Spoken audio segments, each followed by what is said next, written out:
বিসমিল্লাহির রহমানির রহিম। Hello everyone, সবাইকে আসসালামু আলাইকুম। কেমন আছেন সবাই? আশা রাখি মহান আল্লাহ তাআলার অশেষ রহমতে সবাই ভালো আছেন, সুস্থ আছেন। তো চলে আসলাম আজকে নতুন আরেকটি ভিডিও নিয়ে। তো আজকের দিনের গল্প শুরু হচ্ছে দুপুরের রান্নাঘর থেকে। দুপুরের রান্না শেষ হয়েছে ঠিক তখনই হাজবেন্ড অফিস থেকে মাছ নিয়ে ফিরলো। বাজার থেকে আনা টাটকা মাছ ধুয়ে ভালোভাবে ফ্রোজেন না করে রাখলে কেমন দেখায় বলেন? সেই জন্য এই তো খুব ভালোভাবে মাছগুলো ধুয়ে নিচ্ছি। তো গত ভিডিওতে বললে ভুল হবে, এর আগে আমি একটা ভিডিও আপলোড দিয়েছিলাম, লক্ষ্মীপুর থেকে একটা কাতলা মাছ নিয়েছিলাম।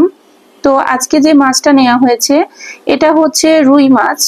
তো অল্টারনেট করে মাছ না নিলে ভালো লাগে না। এক সপ্তাহে যদি রুই মাছ খাওয়া হয়, নেক্সট উইকে আবার কাতলা মাছ কি রুই মাছ এইভাবে আর কি আমাদের নেওয়া পড়ে। তো এই যে দেখতেই পাচ্ছেন আমি খুব ভালোভাবে মাছটা ধুয়ে নিয়েছি। এখন সবগুলো মাছ কিন্তু আমি ফ্রোজেন করে রেখে দিব। তো অনেকে দেখি মাছগুলো বাটিতে ফ্রোজেন করেন, তো ওটা আমার কাছে ভালো লাগে না। হ্যাঁ, ওটা হয়ও না ভালো, আমার কাছে ভালো মনে হয় না। তো এই যে আমি সবগুলো মাছ এখন পলি ব্যাগে ভরে নিব। যে কয়টা করে আমি রান্না করি, তো যে কয়টা করে আমি পলি ব্যাগে রেখে দিচ্ছি। দেখতেই পাচ্ছেন এই ইনটেক পলি ব্যাগ গুলোতে রেখে দিলে মাছগুলো ভালো হয়। যখন যতটুকু মাছ রান্না করব সে পরিমাণ রেখে আমি পলি ব্যাগে রেখে দিচ্ছি। তো একটা একটা করে পলি ব্যাগ এভাবে আমি সবগুলো করে নিব। দেখেন আমি একটা পলিতে 4টা পিস রেখেছি, এভাবে আমি 4টা পিস করেই রাখবো। তো সবগুলো আমি এখন অফ ক্যামেরাতে পলি ব্যাগে মাছগুলো ভরে নিয়েছি। তো আপনাদের দেখার সুবিধার্থে এই যে আমি এখন ফ্রিজে রেখে দিব, তার জন্য দেখেন সবগুলো আমি পলিব্যাগ করে নিয়েছি, সেটা আপনাদের মাঝে দেখাচ্ছি। তো ইদানিং ভিডিও আপলোড দিতে আমার অনেকটা কষ্ট হয়ে যাচ্ছে, যেহেতু আমার মা আমার শাশুড়ি আমার বাসায় এসেছে, দুজনাই চোখের পেশেন্ট আর কি, চোখের সমস্যার জন্য এসেছে, ওনাদের ডক্টর দেখানো নিয়ে আর কি ব্যস্ততার জন্য ভিডিও আপলোড সময় মতো দিতে পারছি না, অনেকের ভিডিও দেখতে পারছি না। তো কি আর করব, যতটুকু পারছি চেষ্টা করছি। তো সবগুলো মাছ আমি পলি ব্যাগে রেখে দিয়েছি, এখন সবগুলো আমি ফ্রিজের মধ্যে রেখে দিব, যেন পরবর্তী দিনগুলোতে রান্নার সময়গুলোতে যেন আমার সহজ হয়। এই জন্য রেখে দিলাম ফ্রিজের মধ্যে। আর অফ ক্যামেরাতে আমি রান্না বান্না করে নিয়েছি। তো আজকে আয়োজনে আমার কি কি থাকছে, যদিও আজকে খুব তাড়াহুড়ো করে রান্না করেছি, কেননা ডক্টরের সিরিয়াল দেয়া রয়েছে, সেখানে যেতে হবে। তো আজকে আমি কাঁচা কলা ভর্তা করেছি, ডাল রান্না করেছি, তারপরে ভেন্ডি আলু দিয়ে আর ট্যাংরা মাছ দিয়ে চচ্চড়ি করেছি। আর সাথে আরেকটি আইটেম রয়েছে, সেটা হচ্ছে আপনার মাছের মাথা দিয়ে, মানে কাতলা মাছের মাথা দিয়ে আলু ঘন্ট করেছি, যেটা কিনা এর আগে আমি ভিডিও দিয়েছি, আপনারা চাইলেই আলু ঘন্ট সার্চ দিলে দেখতে পারেন।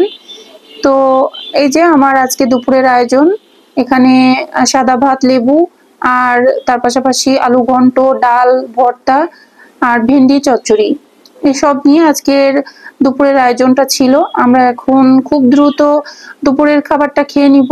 তো আমি এখন হচ্ছে কি সকলের ভিডিও দেখতে পাচ্ছি না, আমি আবারও বলছি সবাই আমাকে ভুলে যাবেন না প্লিজ। যদিও ভুলে যাননি, আমি দেখেছি আমি একটা ভিডিও আপলোড দিয়েছিলাম ছাদে গিয়ে, অনেকেই দেখেছেন।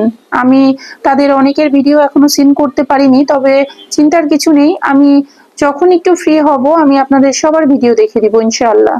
তো খুবই ভালো লেগেছে, আপনারা অনেকেই আমার ভিডিও দেখেছেন, খুব ভালোবেসে দেখেছেন, এটাই আমার বড় পাওয়া।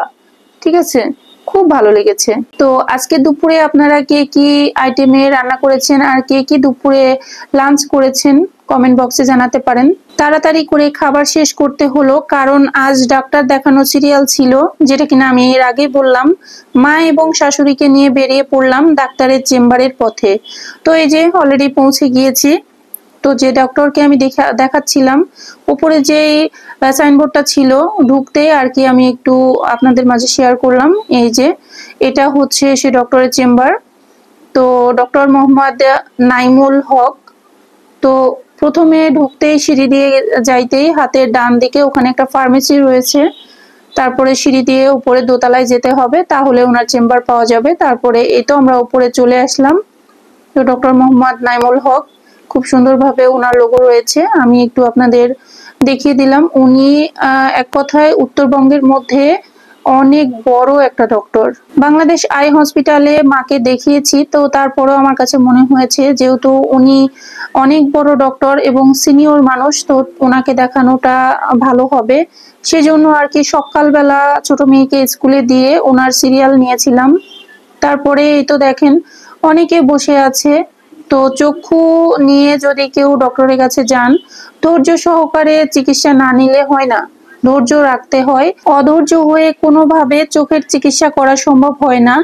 তো যাই হোক, দেখতে পাচ্ছেন অনেক পেশেন্ট বসে আছে ধৈর্য সহকারে। যদিও বা শুরুর দিকে অনেক পেশেন্ট ছিল, তো সেই সময় আমি ভিডিওটা করিনি, কে কেমন ভাবে নিবে এই জন্য আর কি।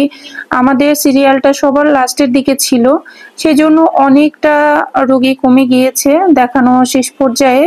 সেই ফাঁকে বেশ কম রোগী থাকাতে আমি একটু সামান্য ভিডিও ক্লিপ নিয়ে আপনাদের মাঝে একটু শেয়ার করলাম। যেহেতু ইদানিং সেভাবে রোজ রোজ ভিডিও আপলোড দিতে পারছি না, তো আর কি সামান্য একটু ভিডিও ক্লিপ নিয়ে নিলাম।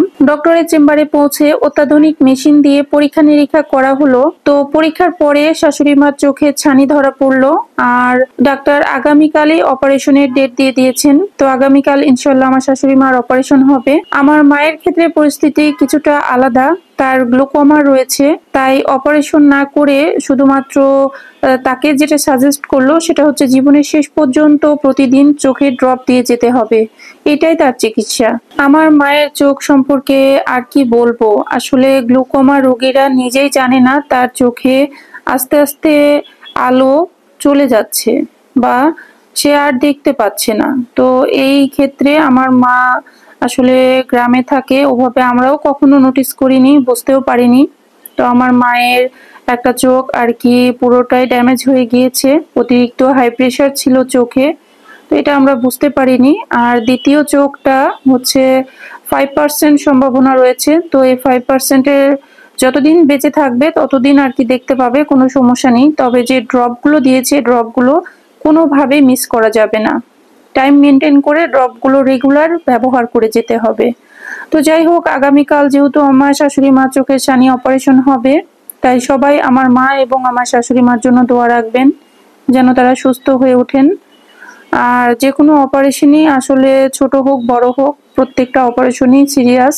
যাই হোক, কি আর বলবো, এ ছিল আজকের দিনের গল্প। দুপুরের ঘরোয়া রান্না থেকে শুরু করে পরিবারের চিকিৎসার প্রস্তুতি পর্যন্ত।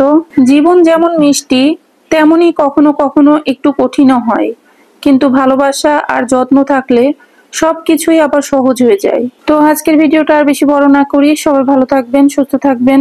ইনশাআল্লাহ পরবর্তীতে আবার কথা হবে।